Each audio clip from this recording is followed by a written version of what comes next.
Kenny Pickett, of course, the only quarterback drafted in last night's first round. That leaves some quarterbacks that were batted about in terms of where they might land, possibly in the first round, right?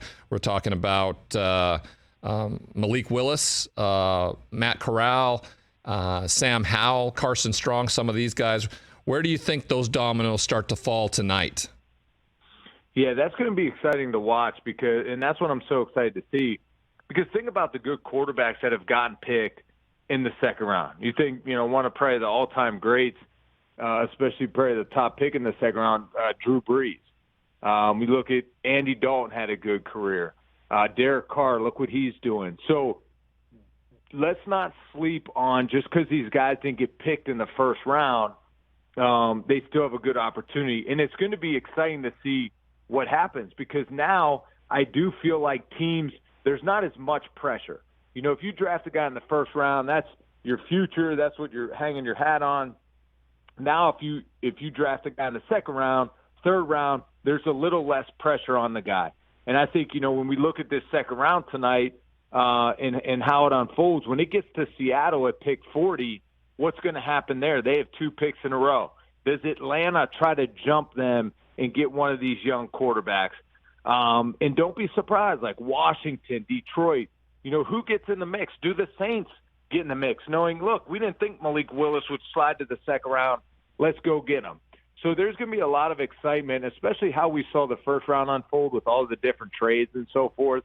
I'm looking forward to that again tonight.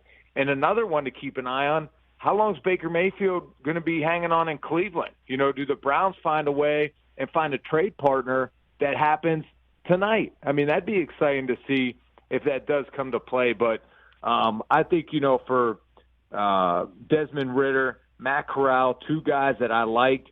I really like Matt Corral, to be honest, Ryan. I don't know how much you had a chance to watch him, but I felt like good intermediate-wise as far as short game. But then when he's pushing the ball downfield, go routes, post routes, I felt like he was a little inaccurate in, those times. Desmond Ridder, big, strong guy, straight line speed. I worry about inconsistency, accuracy-wise with him. But 2 good players. They can develop. And, of course, Malik Willis, we talked about him a little bit.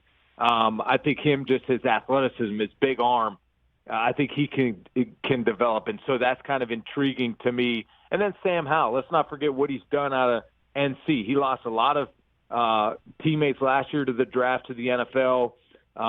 But he has the physical tools. He's not the biggest dude. I felt like he was inconsistent at the combine a little bit when you and I were on the show. But so I'm excited to see kind of how this unfolds tonight into the third round.